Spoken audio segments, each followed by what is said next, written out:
देखिए बच्चों, हम अवकलन की सीरीज चला रहे थे, डिफरेंशिएशन की सीरीज चला रहे थे।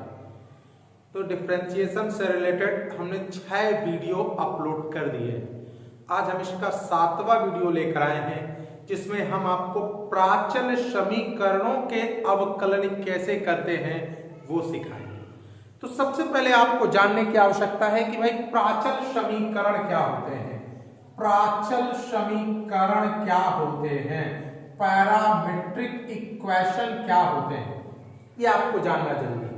तो जब x और y के मान किसी तीसरी चर राशि के रूप में दिए होते हैं तो उस तीसरी चर को प्राचलिक चर बोलते हैं और ऐसे समीकरणों को प्राचल समीकरण कहते हैं। फिर से, जब x और y के मान किसी थर्ड वेरिएबल्स के फॉर्म में दिए हों, तीसरे चर के रूप में दिए हों, जैसे साइन थीटा, y का मान कॉस थीटा, तो x और y के मान दोनों के दोनों थीटा के पदों में दिए हैं। ये थीटा क्या है? प्राचलिक चर है और ऐसे समीकरण क्या कहलाते हैं? प्राचल समीकरण। जैसे x का मान क्या दिया है? at क्यूब, y का मान क्या दिया है? bt square. तो x का मान t के पदों में है, y का मान t के पदों में है, तो t प्राचल चर हुआ और ऐसे समीकरण क्या हुए? प्राचलिक समीकरण। तो अब हम प्राचलिक समीकरणों के अवकलन करना सीखेंगे। तो देखिए, प्राचलिक समीकरणों के अवकलन करना बेहद आसान है। सिर्फ आप मुझे 2 मिनट ध्यान से सुन लीजिए। मान लीजिए x का मान थीटा के पदों में है, तो मैं x का थीटा के सापेक्ष अवकलन करके dx अपान d थीटा निकाल लूंगा। जो भी आएगा उसे शर्त 1 बना दूंगा। इसी प्रकार y का मान भी थीटा के पदों में है, तो मैं y का थीटा के सापेक्ष अवकलन करके dy बाई d थीटा निकाल लूंगा, उसे शर्त 2 बना दूंगा। अब मुझे निकालना क्या है? dy बाई dx निकालना है। तो dy बाई d थीटा में dx अपान d थीटा का जैसे भाग दूंगा तो आप देखेंगे d थीटा से d थीटा कैंसल और dy बाई dx आपको प्राप्त हो जाएगा। बहुत आसान है, बहुत सिंपल है। हम जैसे कुछ एग्जाम्पल करेंगे तो आपकी चीजें और क्लियर होंगी। एक बार फिर से देख लेते हैं। मान लीजिए हमारा प्राचल समीकरण t के पदों में है, तो मैं x का t के सापेक्ष अवकलन करके dx अपान dt ज्ञात कर लूंगा। इसी प्रकार y का t के सापेक्ष अवकलन करके dy बाई dt निकाल लूंगा। फिर dy वाले में dx वाले का भाग दे दूंगा, तो dt से dt कैंसल आउट और dy बाई dx मुझे क्या हो जाएगा? प्राप्त हो जाएगा। तो इस प्रकार हम लोग प्राचल समीकरणों के अवकलन कैसे करते हैं वो सीखे हैं। अब इसके मैं कुछ एग्जाम्पल लेता हूं तो चीजें आपकी और ज्यादा क्लियर हो जाएंगी, लेकिन आपको प्राचल समीकरण पता होना चाहिए। तो एक बार फिर से, जब x और y के मान किसी तीसरे चर के रूप में व्यवस्थित होते हैं तो उस तीसरे चर को प्राचलिक चर और ऐसे समीकरणों को प्राचल समीकरण, पैरामीट्रिक इक्वेशन कहते हैं। आप लोगों ने कक्षा 11 में वृत्त परवलय, दीर्घवृत्त, प्रतिपरवलय सबके प्राचलिक समीकरण पढ़े होंगे। चलिए, आज हम इनके अवकलन करना सिखा रहे हैं, तो चलिए आगे चलते हैं।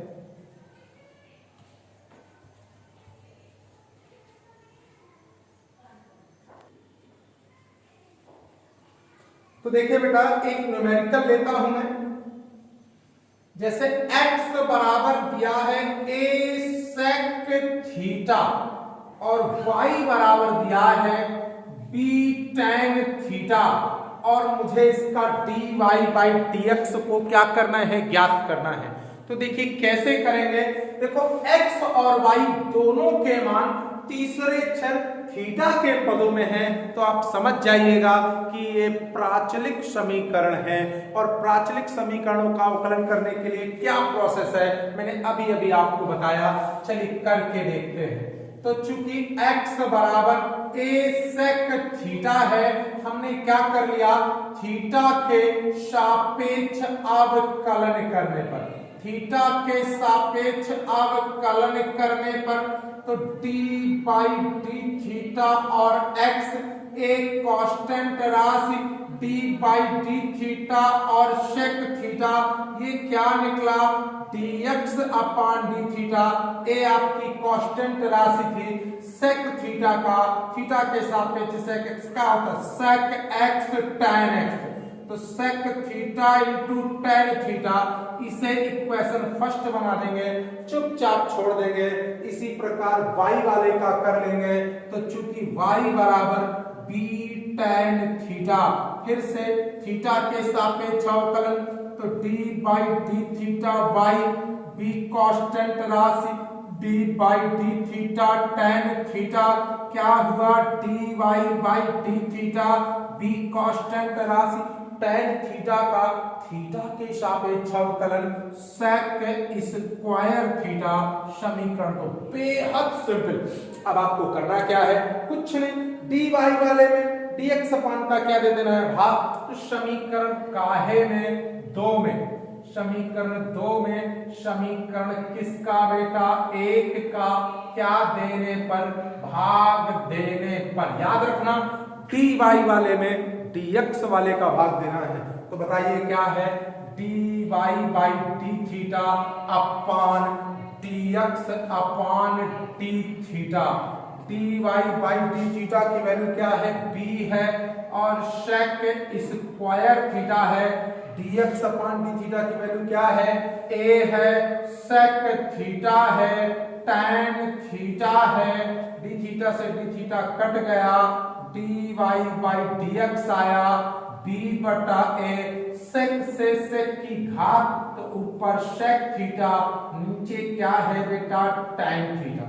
चाहे इतना ही आंसर दे दीजिए, चाहे थोड़ा सा और कैलकुलेट, dy बाई dx बराबर b अपान ए, सेक को 1 अपान cos थीटा, sin थीटा को tan थीटा को sin थीटा बटा cos थीटा, कट गया, dy बाई dx बराबर b अपान ए, sin ऊपर जाएगा cosec थीटा, और ये आपका क्या हो जाएगा आंसर। इस प्रकार यदि आप थोड़ा सा मेहनत करेंगे, थोड़ा सा प्रयास करेंगे, तो ये प्राचल समीकरणों के अवकलन आप बेहद आसानी से कर लेंगे। तो कॉपी कर लीजिए या स्क्रीनशॉट ले लीजिए।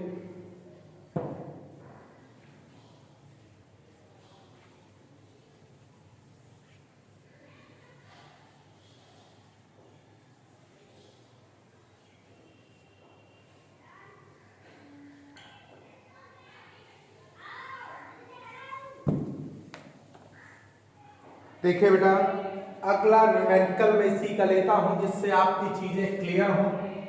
तो देखिए x बराबर मुझे दिया है a और t प्लस साइन t, ये x बराबर दिया है, मैंने क्या कर लिया, और y बराबर दिया है, y बराबर क्या दिया है a1 माइनस cos t, और मुझे इसका dy बाई dx ज्ञात करना है। तो जरा फिर से देखिए, x तीसरे चर t के पदों में है, इसी प्रकार y तीसरे चर t के पदों में है, इसका मतलब x और y दोनों के दोनों किसी तीसरे चर t के पदों में है। इसका मतलब ये प्राचल समीकरण है, और प्राचल समीकरणों के अवकलन कैसे करते हैं मैं सिखा चुका हूं।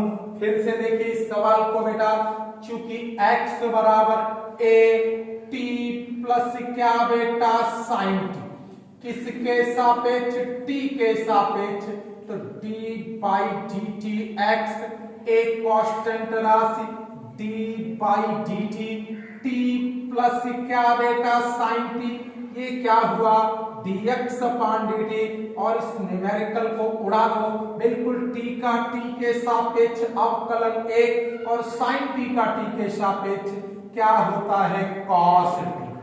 इसको आप इक्वेशन नंबर क्या बना लीजिए फर्स्ट, और चुपचाप छोड़ दीजिए, y उठाइए, चूंकि y बराबर क्या है a1 माइनस क्या बेटा cos t, इसका भी t के सापेक्ष अवकलन करिए, क्या होगा d by D T y एक constant number, d by D T 1 minus cos t, क्या हो गया dy बाई डी टी 1 का कितना 0, cos t का अवकलन माइनस sin t, उस माइनस ने इस माइनस को प्लस कर देना है। यानी dy बाई dt बराबर कितना आया, a आया, sin t आया, समीकरण 2। अब आप dy वाले में dx वाले का क्या दे देंगे, भाग। तो समीकरण कहां बेटा, 2 में। समीकरण किसका बेटा, 1 का, क्या देने पर, भाग देने पर। तो समीकरण 2 क्या है बेटा, dy बाई dt, और समीकरण 1 क्या है तुम्हारा, dx अपान क्या बेटा, dt बराबर dy बाई dt का मान क्या है, a sin t, और जरा देखिए dx अपान dt का मान क्या है, a, और क्या बेटा 1 प्लस cos t।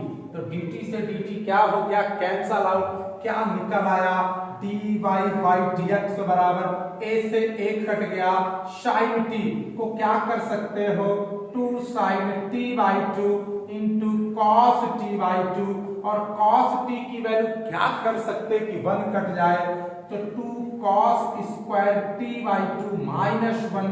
ऐसा जैसे करेंगे तो dy बाई dx बराबर 1 से 1 कैंसल आउट हो गया, ऊपर 2 sin t by 2 into cos t by 2, और नीचे 2 cos स्क्वायर t बाई 2, 2 से 2 cos t बाई 2 से cos t बाई 2 की घात, तो dy बाई dx बराबर sin बटा cos tan t बाई 2। इस प्रकार ये प्राचल समीकरणों के अवकलन आप बेहद सिंपल तरीके से कर सकते हो, समझ सकते हो। कॉपी कर लो। अभी कुछ न्यूमेरिकल्स मैं आपको प्रैक्टिस के लिए प्रोवाइड कराऊंगा, तो जरा कॉपी करें।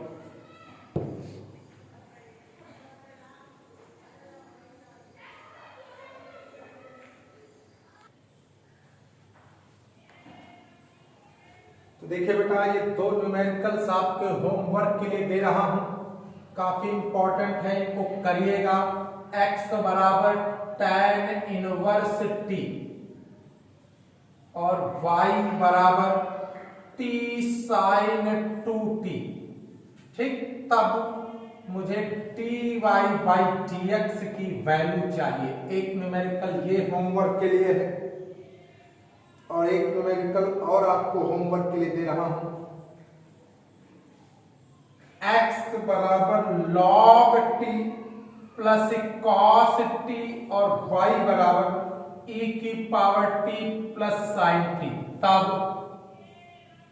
मुझे dy बाई dx को फाइंड करना है।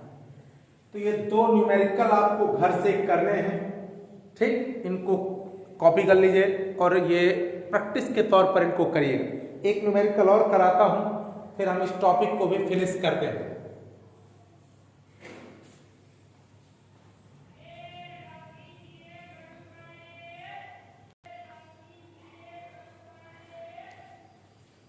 देखिए एक सवाल और देखिए, मुझे दिया है tan फाई बराबर 2t अपान 1 माइनस टी स्क्वायर। ये tan y बराबर दिया है, और tan x बराबर दिया है 2t अपान 1 प्लस टी स्क्वायर।